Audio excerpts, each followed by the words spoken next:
Alhamdulillah wassalatu wassalamu ala man la nabiyya ba'dah wa asyhadu an la ilaha illallah wahdahu la syarikalah wa asyhadu anna Muhammadan abduhu wa rasuluh sallallahu alaihi wa ala alihi wa sahbihi ajma'in, amma ba'd.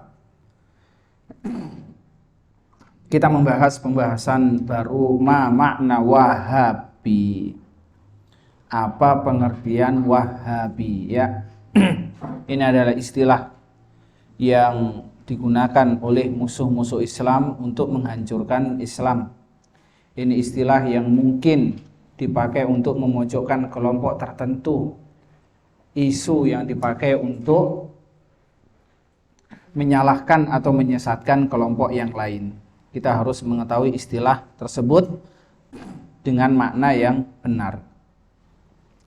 Maka Syekh Jamil Zainu berkata, i'tadan nas ayyutliku kalimata Wahabi ala kulli man yukhalifu adatihim wa mu'taqadatihim wa bid'ahim. Manusia zaman sekarang terbiasa mengitlakkan istilah Wahabi pada setiap orang yang menyelisihi kebiasaan mereka, pada setiap orang yang menyelisihi akidah mereka dan bid'ah mereka.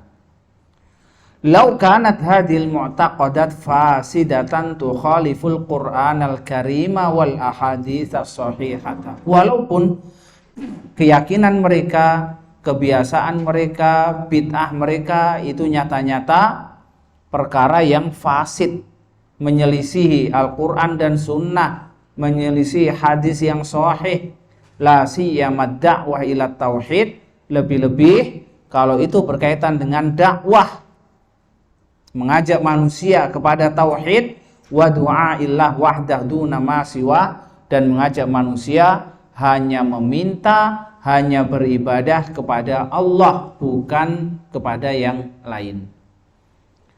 Ini kenyataannya ya.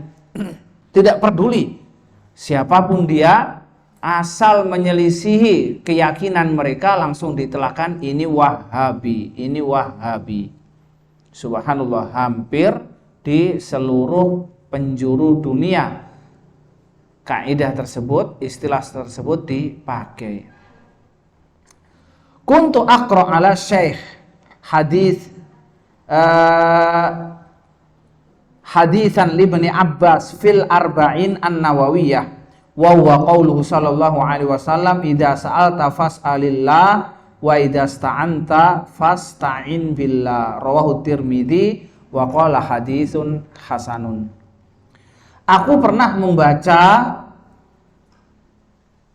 hadis Ibnu Abbas dalam kitab Arba'in Nawawiyah.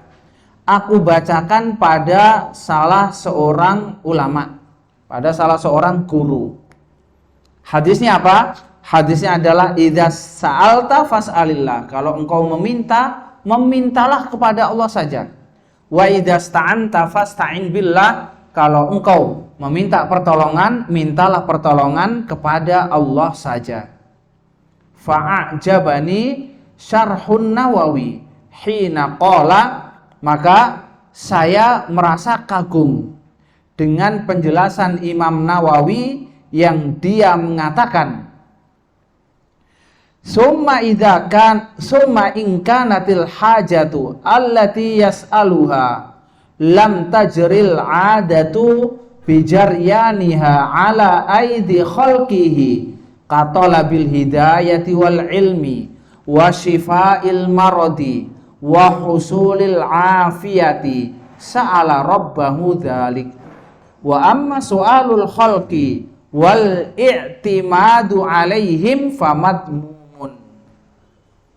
Maka Imam Nawawi menjelaskan ya, fa'ajabani syarhun Nawawi, maka penjelasan Imam Nawawi membuatku kagum ketika Imam Nawawi menjelaskan hadis di atas dengan mengatakan summa in kanatil hajah, kemudian jika kebutuhanmu allati yas'aluha, yang engkau meminta, yang dia meminta, jika kebutuhanmu yang engkau minta lam tajril adah bijaryaniha ala aidi khalqihi, yang biasanya, ya, al-adah yaitu yang biasanya, lam tajri tidak bisa dilakukan, ala aidi khalqi di tangan makhluknya. Artinya kebutuhanmu, keperluanmu itu biasanya tidak bisa dikabulkan, tidak bisa dibantu, tidak bisa dilakukan oleh makhluk. Kata labil hidayah, seperti minta hidayah, minta petunjuk, wal ilmi, dan minta ilmu, wa syifa'il marad, seperti minta disembuhkan dari penyakit, wa husulil afiyah, dan minta kesehatan. Apabila itu adalah sesuatu yang tidak bisa dilakukan oleh makhluk, sa'ala rabbahu dzalik, maka hendaklah dia hanya meminta kepada Rabbnya. Ya, kalau Anda minta air, minta bantuan uang, ya, minta minum, makhluk mampu, maka Anda boleh minta kepada makhluk. Tapi kalau Anda minta rezeki, ya, minta kesehatan, minta hidayah, minta ilmu, ya, minta hujan, minta dijauhkan dari musibah dan diangkat musibah itu, tidak ada yang bisa melakukan satu makhluk pun, maka Anda tidak boleh minta kepada makhluk, dan hanya kepada Allah Anda meminta itu semua. Wa amma so'alul khalq wal i'timad alaihim famadmumun. Adapun meminta kepada makhluk, bersandar kepada mereka, famadmumun, maka itu adalah tercela. Faqultu lisyekh, maka saya katakan kepada guru itu, hadal hadis wa syarhuhu yufidu adama jawazil isti'anah bi ghairillah, ya. Maka saya katakan kepada guru itu, hadis ini dan penjelasannya seperti yang dijelaskan oleh Imam Nawawi menunjukkan tidak boleh adama jawazil isti'anah. Yufidu adama jawazil isti'anah, menunjukkan adam, tidak boleh. Adama jawazil isti'anah, tidak boleh minta pertolongan bi ghairillah, dengan selain Allah. Faqala li, maka guru itu berkata, bal yajuz, bahkan boleh. Dia mengatakan apa? Bahkan boleh. Qultu wa ma daliluka, maka saya katakan kepada dia, apa dalilmu? Faghadiba syekh wa saha qailan, maka guru itu marah seraya berteriak berkata, inna ammati taqul, sesungguhnya bibiku itu sudah mengatakan, ya Syekh Sa'ad wa huwa madfunun fi masjid tasta'inu bihi. Syekh Sa'ad ini adalah jenazah orang mati yang dimakamkan di masjid itu, yang bibinya minta pertolongan dengan orang yang sudah mati.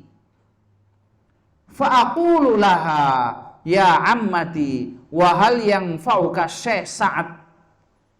Maka guru itu berkata, aku tanyakan kepada bibiku, wahai bibiku, apakah Syekh Sa'ad yang sudah meninggal itu bisa memberi manfaat kepadamu? Fataqul, maka bibiku berkata, ad'uhu fayatadakhal 'ala Allah fayashfini. Aku akan memanggil Syekh Sa'ad. Ketika mendengar panggilanku, maka dia akan memintakan kepada Allah, kemudian Allah memberikan kesembuhan penyakitku. Subhanallah, apakah ini dalil? Apakah ini dalil, ya? Dan sungguh permasalahan semacam ini permasalahan yang sangat detail, dan ini pernah kita bahas. Kita ulang kembali untuk mengingat ilmu, ya. Ketahuilah bahwasannya kejadian yang dialami oleh seseorang itu tidak bisa dijadikan dalil.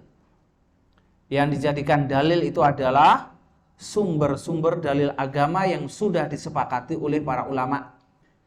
Al-Quran, Sunnah, Qiyas, Ijma'. Ini adalah sumber dalil yang disepakati oleh para ulama. Adapun pengalaman pribadi, saya pernah ke kuburan itu, meminta dan memanggil sahibul qabr, akhirnya rezeki saya lancar, anak saya sembuh, dan segudang manfaat yang dia dapatkan. Apakah ini sebagai dalil? Tidak bisa.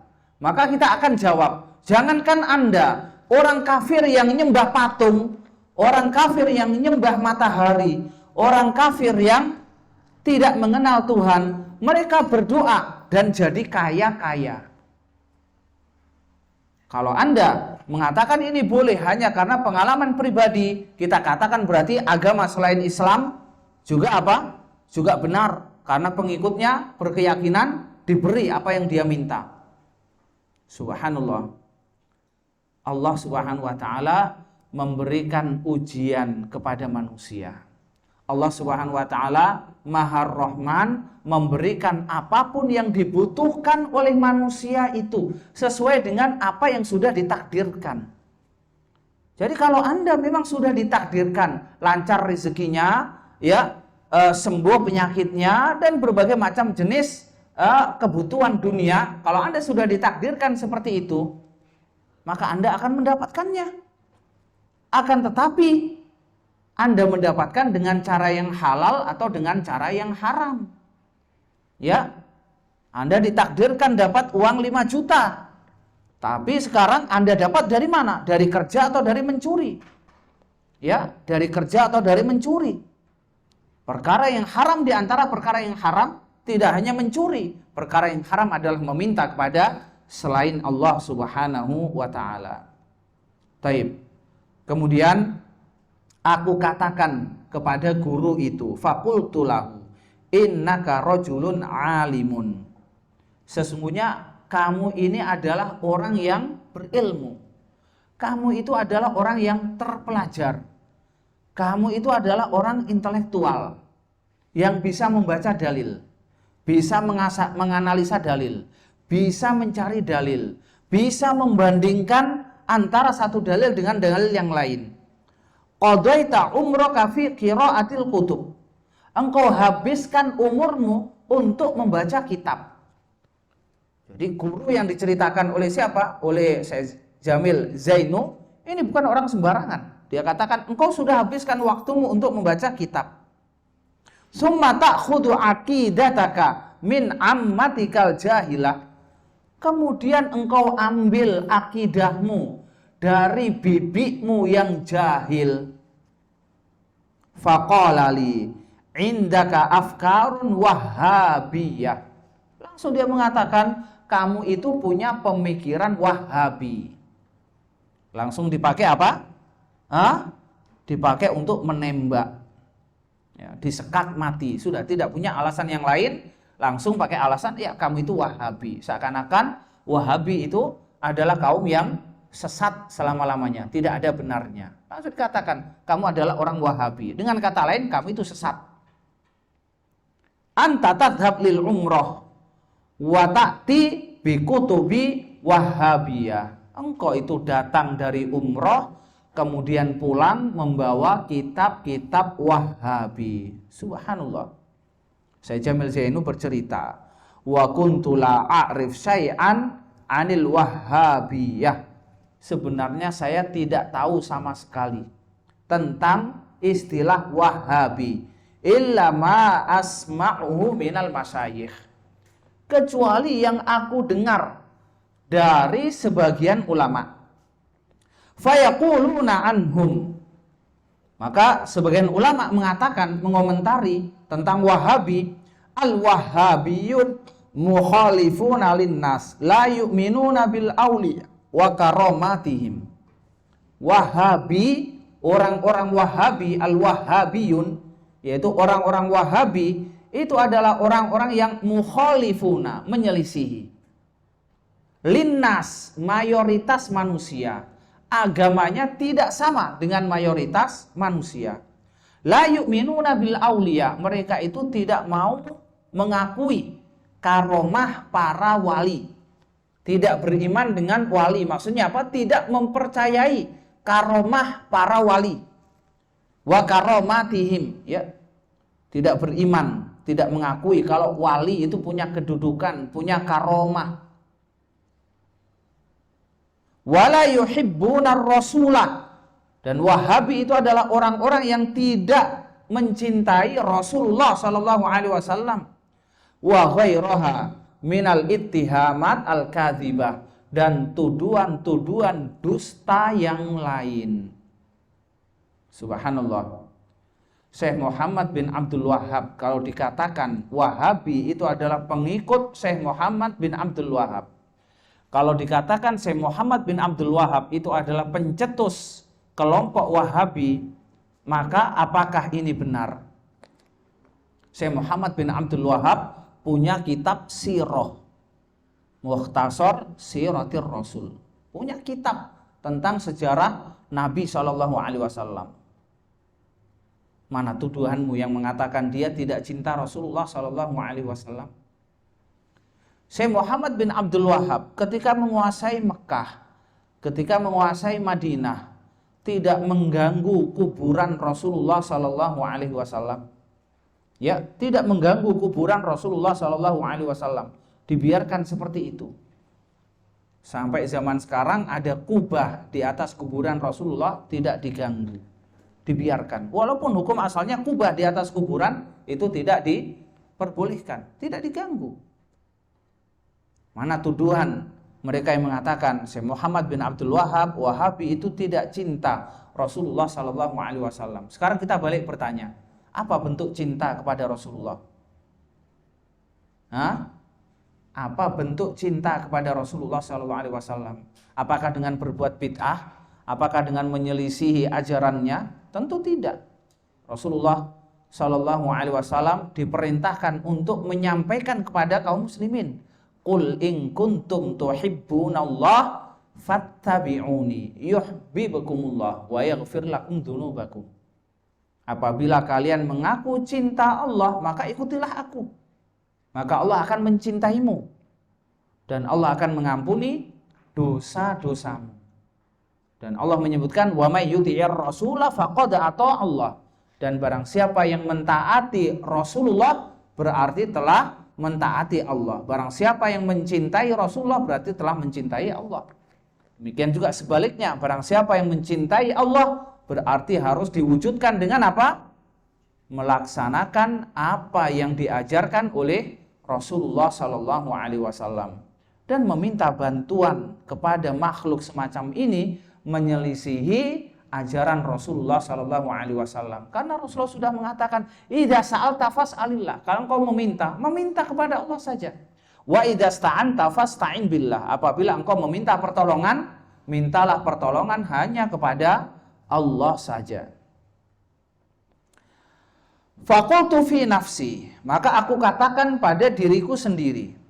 Syekh Jamil Zainu mengatakan, maka aku katakan pada diriku sendiri, in kanatil wahhabiyah tu'minu bil isti'anati billah wahdah wa anna syafi huwallahu wahdahu fayajibu an ata'arrafa 'alaiha.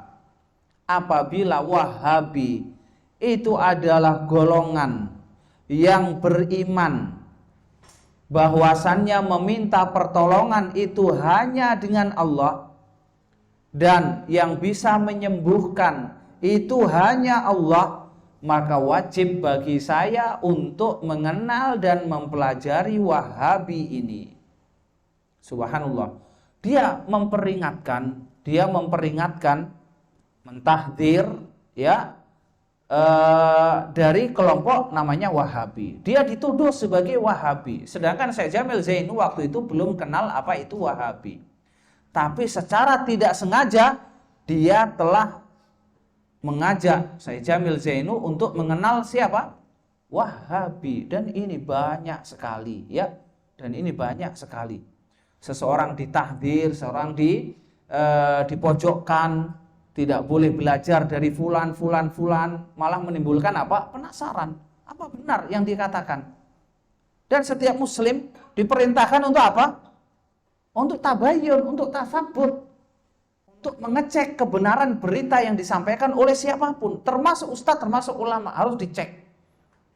Makanya salah satu syarat seseorang membuat risalah, membuat tulisan, itu harus mengecek setiap kalimat, setiap riwayat itu langsung dari kitab aslinya. Ya, mungkin Anda mendapatkan perkataan Syekhul Islam Ibnu Taimiyah dalam kitab yang dinukil oleh ulama sekarang. Ya, Syekhul Islam Ibnu Taimiyah berkata seperti ini, seperti ini. Langsung Anda terima. Kalau Anda ceramah tidak ada masalah. Ya, akan tetapi ketika Anda sudah menulis risalah ilmiah, Anda sudah menulis makalah, maka Anda harus betul-betul tasabbut, tabayyun, memastikan ini perkataan Syekhul Islam Ibnu Taimiyah, ini perkataan Ibnu Katsir, ini perkataan Imam Syafi'i. Dicek di mana? Langsung di bukunya. Kaum muslimin rahimani rahimakumullah. Maka seorang muslim adalah orang yang harus kritis. Seorang muslim adalah orang yang harus apa? Pandai-pandai membandingkan pendapat yang satu dengan yang lain. Bukan taklid, bukan fanatik. Kaum muslimin rahimani rahimakumullah. Sa'altu an jama'atiha faqalu lahum makanun, ya, faqalu lahum makanun, faqalu ini koma ya, faqalu lahum makanun yajtami'una fihi masa al-khamis li'ilqa'i durusin fit tafsiri wal hadith wal fiqhi. Maka saya bertanya tentang jamaah Wahabi ini, di mana dia? Maka mereka menjawab, mereka punya markas, mereka punya tempat yang biasa berkumpul pada hari Kamis di sore hari, kemungkinan ba'da maghrib, ya, untuk menyampaikan pelajaran-pelajaran tentang tafsir, tentang hadis, tentang fikih. Disebutkan tempatnya di sini, ya. Setiap pemahaman, setiap kelompok itu punya apa? Punya markas. Ditunjukkan markasnya di sana, markasnya di sana.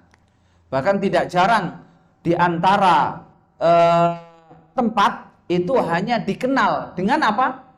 Dengan nama pondok. Hanya dikenal dengan nama ikon tertentu. Ya. Kaum muslimin rahimani rahimakumullah. Seperti seseorang mengatakan, ya, Pondok Gresik. Maksudnya apa? Al-Furqan. Tidak ada yang terdetik kecuali Al-Furqan, karena itu satu-satunya markas terbesar yang ada di sana. Walaupun di sana masih banyak pondok-pondok yang lain. Fadhahabtu ilaihim ma'a auladi wa ba'di syabab al-musaqqaf. Maka saya pergi ke tempat mereka bersama anak-anakku dan beberapa pemuda yang berwawasan. Al-musaqqaf yaitu berwawasan, intelektual. Artinya apa? Bisa diajak berpikir dan menganalisa dalil. Fadakhalna ghurfatan kabiratan. Maka kami masuk di kamar yang besar. Wa jalasna nantadhiru dars. Kami duduk menunggu ad-durus, yaitu menunggu kajian taklim. Wa ba'da fatratin dakhala alaina syaikhun kabirun fissin. Dan setelah beberapa saat ada orang yang sudah tua masuk ke ruangan kami. Fasallama alaina, dan mengucapkan salam kepada kami. Wa shafahana jami'an, dan berjabat tangan, menjabat tangan kami semua yang hadir, dijabat tangan oleh dia. Mubtadi'an biyaminih, dimulai dari sebelah kanan. Summa jalasa, kemudian duduk ala maq'adin, di atas kursinya. Walam yakum lahu ahadun, dan tidak ada seorang pun yang berdiri. Ini salah satu adab bagi orang yang menuntut ilmu. Apabila gurunya sudah memulai durus, memulai taklim, tidak ada yang berdiri. Faqultu fi nafsi, hada syaikhun mutawadhi'un la yuhibbul qiyam. Maka saya katakan ini adalah seorang guru yang mutawadhi. Seorang guru yang mutawadhi yaitu apa? Tawadu, rendah hati. Tidak suka kalau ada orang yang menyambut dia dengan berdiri. Jadi ketika dia masuk, tidak ada seorang pun yang berdiri.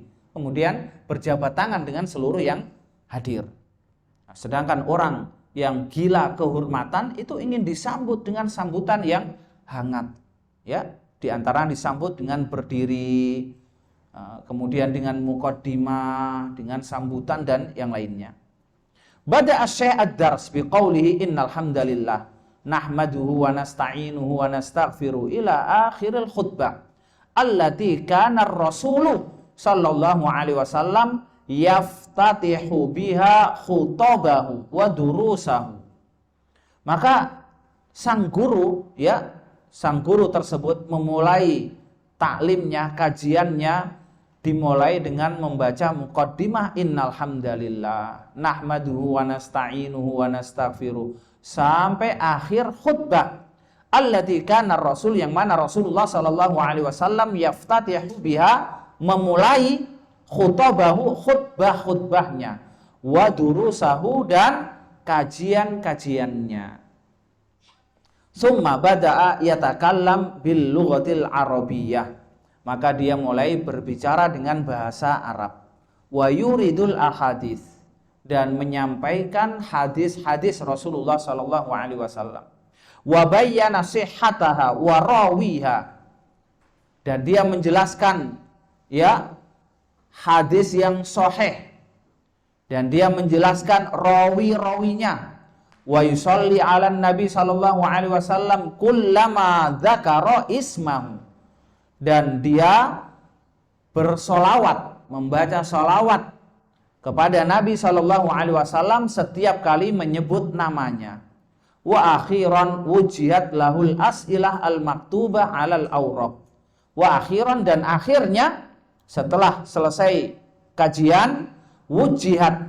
Wujihat yaitu diberikan, diarahkan beberapa pertanyaan yang tertulis di atas kertas. Fakana yujibu 'alaiha bid-dalili minal Qur'ani was sunnah. Maka dia jawab pertanyaan-pertanyaan itu dengan dalil-dalilnya dari Al-Qur'an dan sunnah. Wa yunaqishuhu ba'dul hadirin fala yaruddu sa'ilan, dan sebagian yang hadir mendebat dia jawab lagi. Wala yaruddu sa'ilan, dan dia tidak menolak siapapun yang bertanya dan tidak marah.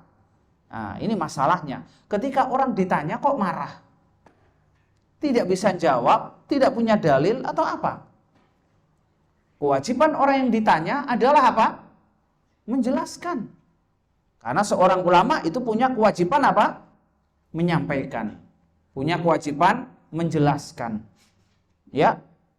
Adapun kalau dia ditanya kok marah, Anda ditanya masalah hukumnya, ditanya tentang dalilnya, kok Anda marah?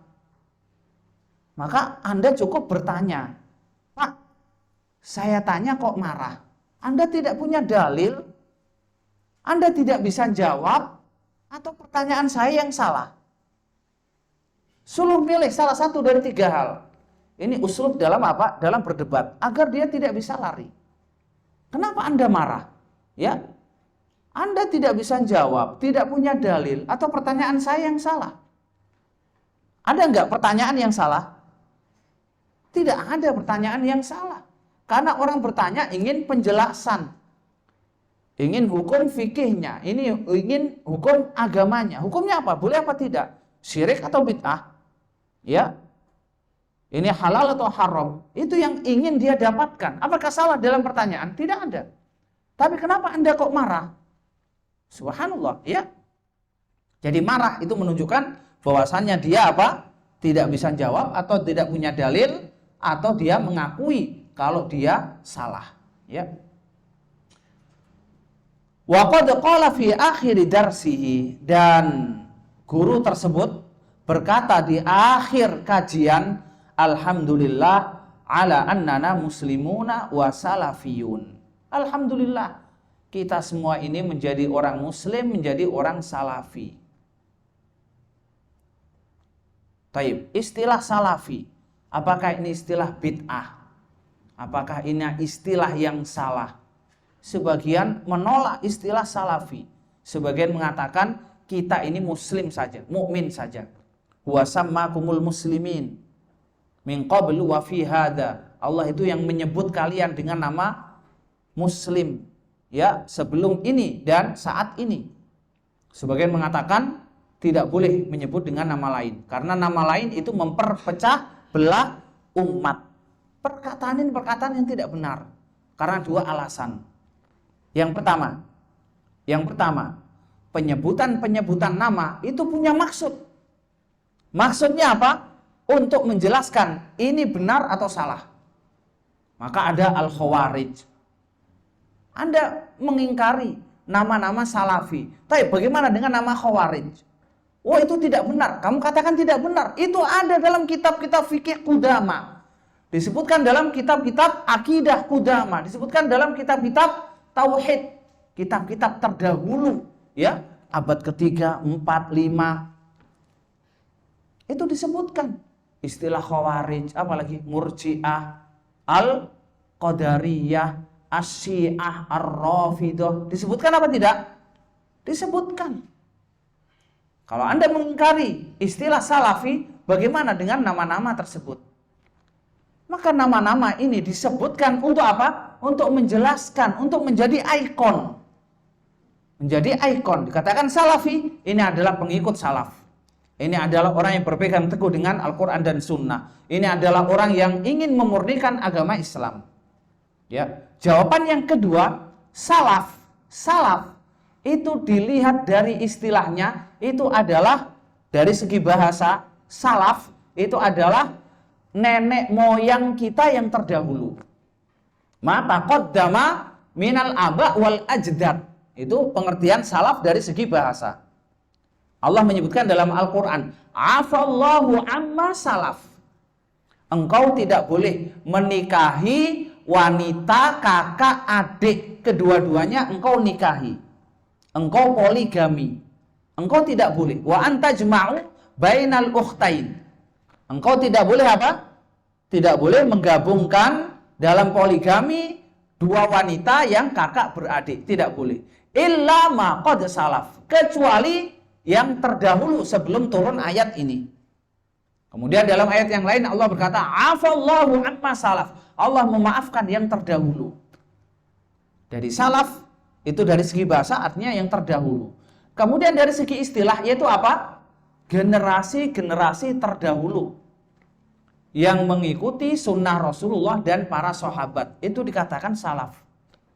Berarti dengan pengertian semacam ini, salaf itu sama seperti yang disebutkan dalam hadis Rasulullah, ma ana alaihi wa ashabi. Al-firqah an-najiyah, kelompok yang selamat, itu adalah kelompok orang yang mengikuti apa yang aku lakukan hari ini dan apa yang dilakukan oleh para sahabat bersamaku.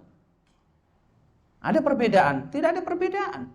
Anda mengatakan salafi, ya hakikatnya seperti itu boleh. Maka menisbatkan diri sebagai salaf ini adalah penisbatan yang mengiklankan, memberitahukan tentang pemahaman dia. Ya. Taib. Wa humul ladzina yattabi'una tariqatas salafas shalih. Dan salafiyun itu adalah orang-orang yang mengikuti jalannya ulama-ulama salafus shalih. Siapa salafus shalih? Ar-Rasul wa sahabatu, yaitu Rasulullah dan para sahabat. Wa ba'dun nas yaquluna innana wahhabiyun. Sebagian manusia mengatakan kami ini adalah kaum Wahabi. Fahadatana buzun bil alqab. Maka penamaan Wahabi itu adalah pemberian lakop yang jelek untuk menjauhkan mereka dari manusia. Wa qad nahanallahu an hadza biqaulih wala tanabazu bil alqab. Padahal Allah Subhanahu wa taala telah berkata dalam Al-Qur'an wala tanabazu bil alqab. Janganlah kalian saling memberi lakop-lakop yang jelek yang menjadikan orang lari.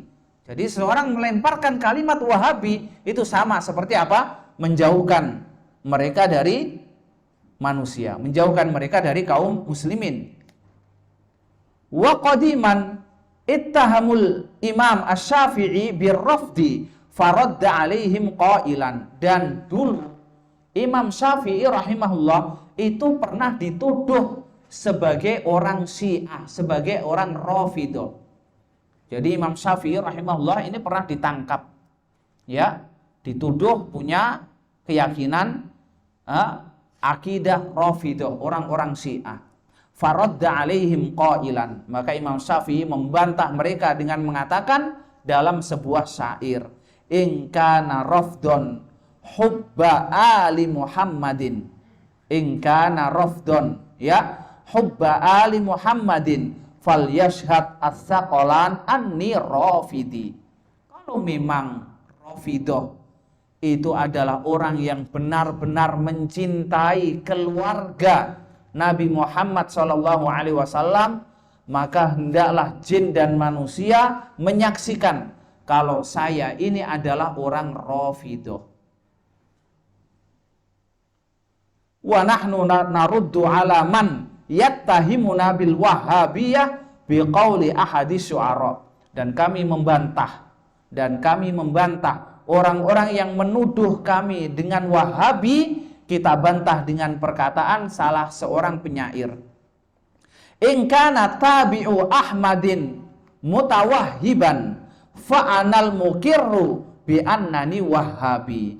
Seandainya pengikut, ya, Nabi Muhammad, Ahmad di sini kemungkinan Nabi Muhammad, kemungkinan Imam Ahmad. Ya, jika pengikut Nabi Muhammad itu disebut Wahabi, fa'anal mukirru, maka dari sekarang saya mengakui, saya menyatakan bahwasannya saya adalah orang Wahabi. Walamman taha kharajna ma'a ba'di syabab mu'jibina bi'ilmihi wa tawadu'ihi. Ketika selesai kajian, maka kami keluar bersama beberapa pemuda, kami merasa kagum dengan ilmunya dan tawaduknya. Wa sami'tu ahadahum yaqul, dan sebagian pemuda yang ikut bersama kami berkata, hada huwa syekhul hakiki, inilah ulama yang benar. Apakah Anda tidak bisa membedakan mana ulama yang benar dan ulama gadungan? Ya, Anda tidak bisa membedakan bagaimana cara dalilnya, cara menyampaikan, cara menjelaskan. Apakah Anda tidak bisa membedakan? Anda bisa membedakan ini dokter gadungan, ini dokter palsu, ini dokter asli. Anda bisa membedakan. Ini tentara asli, ini tentara palsu, ini polisi asli, ini polisi palsu. Anda bisa membedakan. Ya, barang-barang yang ada, ini HP palsu, ini HP asli. Anda bisa membedakan. Bagaimana? Sesuatu yang sangat nyata Anda tidak bisa membedakan. Ya. Kaum muslimin rahimani rahimakumullah, ini adalah kisah yang disebutkan oleh Syekh Jamil Zainu tentang dirinya sendiri ketika dia mengenal Wahabi. Allahu a'lam bishawab. Mungkin demikian yang kita sampaikan. Insya Allah akan kita bahas tentang makna Wahabi pada pertemuan yang akan datang. Baik, mungkin ada